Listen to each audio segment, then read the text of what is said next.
There is a generation that lives between two worlds. They remember life before the internet became everything, and they adapted when it arrived. They know what it feels like to be bored, with no screen to escape into. But they also know how to survive and navigate the digital chaos that others were born into. If you grew up in the late 80s or the 90s, you are part of something rare. You are the bridge generation. You are the last to truly remember the analog world, and the first to help build the digital one. And living in both worlds has shaped your mind, your habits, and your perspective in ways most people will never fully understand. Let's talk about what it really means to carry both worlds inside you. You remember what it felt like to be unreachable, to leave your house in the morning and disappear until the streetlights came on. No parent tracking your location, no group chat asking where you are, just freedom and the understanding that you'd come home eventually. You made plans by actually talking to people. You knocked on doors without texting first. You showed up at someone's house hoping they'd be home. And if they weren't, you just tried again later. No anxiety, no overthinking. Just the simple rhythm of showing up and seeing what happened. Saturday morning cartoons taught you something crucial: presence. If you missed your show, it was gone. You couldn't pause it. You couldn't find it online later. You had to be there, fully there, or you lost it forever. This created a psychology that today's generation will never fully develop. You learned to value moments because they were temporary. You learned to be present because distraction meant loss. You learned that some things only happen once and you need to pay attention. The bridge generation carries this in their nervous system, a relationship with time that feels different, slower, more intentional, more aware that moments disappear and you can't get them back. Here's what makes the bridge generation psychologically unique. You didn't just adapt to change. You witnessed the exact moment the world transformed. You remember the sound of dial-up internet, that screeching connection that meant you were about to enter a new world. You remember when getting online meant choosing between the phone and the internet, when talking to friends required actual planning because you couldn't just send a message instantly. You lived through the birth of email, instant messaging, social media. You watched the internet go from a novelty to a necessity, from something you used occasionally to something that consumed every waking moment. And you remember what was lost in that transition. You remember when privacy was normal, not something you had to fight for. When your embarrassing moments disappeared into memory instead of living forever online. When you could reinvent yourself by moving to a new place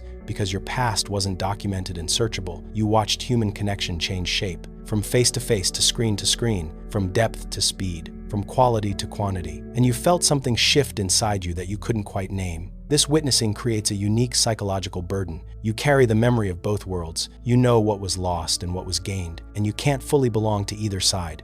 The bridge generation lives with a split awareness that shapes everything. You can use technology fluently, but you remember life without it. You can navigate digital spaces easily, but you long for analog simplicity. You're comfortable texting, but you miss real phone calls. You use social media, but you remember when your life was private. You stream everything, but you miss the anticipation of waiting for your favorite show. This creates what psychologists might call cognitive duality. Your brain holds two different operating systems simultaneously: the analog self that values slowness, depth, and presence. The digital self that adapted to speed, multitasking, and constant connectivity. Most days, these two selves coexist peacefully, but sometimes they clash. You feel the pull to disconnect, to live like you used to experience moments without documenting them. But you also feel the pressure to stay connected, to keep up, to exist in the digital world everyone else inhabits. You're caught between nostalgia and adaptation, between remembering how things were and accepting how things are, between the world you grew up in and the world you're living in now. This isn't confusion. This is carrying two timelines in one consciousness, and it's exhausting in ways people from purely analog or purely digital generations will never understand. Here's something the bridge generation carries that's becoming extinct: the ability to wait without anxiety. You saved money for months to buy one CD. You waited weeks for movies to come to video stores. You understood that good things took time,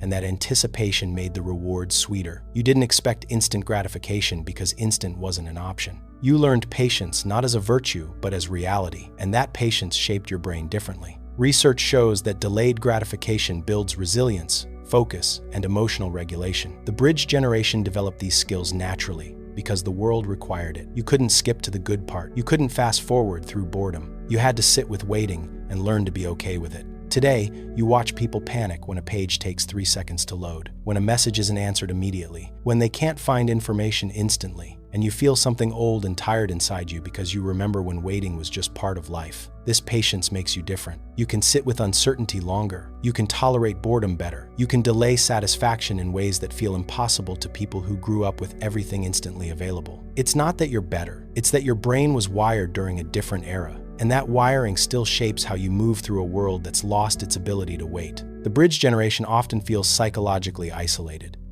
Too old for Gen Z. Too young for Gen X. Not quite millennial enough to fully belong there either. You're too digital for the people who reject technology entirely. Too analog for the people who can't imagine life without it. You exist in the space between, and that space can feel profoundly lonely. You try to explain to younger people what life was like before smartphones, and they can't comprehend it. You try to connect with older generations about technology, and they can't relate to your fluency. You're the translator, the person who can speak both languages, the bridge between the old world and the new one. But bridges don't have homes. They exist to connect two sides while belonging to neither. This creates a unique psychological experience. You're always explaining, always translating, always helping others understand what you grasp intuitively. But rarely does anyone translate for you. Rarely does anyone understand the specific weight of carrying both worlds. There's a quiet sadness the bridge generation carries, a grief for a world that no longer exists, for a pace of life that's gone forever, for a type of human connection that technology fundamentally altered. You're grieving for the version of yourself that lived before everything was documented, before your worth was measured in likes, before connection meant constant availability. You're grieving for the trust that used to exist, when you could disappear for hours and nobody worried, when privacy was assumed, not fought for, when mystery was normal and not knowing was okay. You're grieving for the moments that used to just be moments, not content, not posts, not stories, just experiences that existed in memory and nowhere else. This grief is complicated because the world tells you to move on, to stop living in the past, to embrace progress. But grief doesn't work that way. You can move forward while still mourning what was lost. The bridge generation understands something profound. Progress and loss can happen simultaneously. The world can get better in some ways while getting worse in others, and you're allowed to appreciate the present while missing the past. Here's what the bridge generation doesn't see about itself. You're one of the most adaptable groups of people in human history. You learn to exist in a completely different world than the one you were born into. You learn new languages, new technologies, new ways of being human, and you did it without losing touch with who you were before. You can handwrite a letter and code a website. You can have a face-to-face conversation and navigate a virtual meeting. You can appreciate a physical book and download an audiobook. You move between worlds with a fluidity that required massive psychological adaptation. You're also the last generation to understand what was lost in the digital transition. That makes you valuable. You carry institutional memory. You remember how things worked before. You can see what younger generations can't see because they never knew anything different. Your dual perspective is a gift. You can critique technology because you remember life without it. You can appreciate connection because you know what disconnection feels like. You can value presence because you experienced it fully before screens took over. The bridge generation often feels caught between worlds, but being caught between isn't the same as being lost. You're not confused, you're comprehensive. You don't belong to one world because you belong to two. And that double belonging, as lonely as it sometimes feels, is actually rare and valuable. You carry memories of a slower world. You carry skills from an analog era. You carry perspective that purely digital natives will never have. And yes, you also carry grief, exhaustion, the weight of constant adaptation, the loneliness of translation. But you also carry something beautiful, the ability to remember what mattered before the noise, the wisdom to know what's worth keeping from the past, the discernment to navigate the present without losing yourself. You're the bridge, and bridges are built to carry weight while connecting two sides that couldn't reach each other otherwise. That's not a burden, that's a purpose. Welcome to understanding what you've always been, the generation that remembers both worlds and carries them forward, one careful step at a time.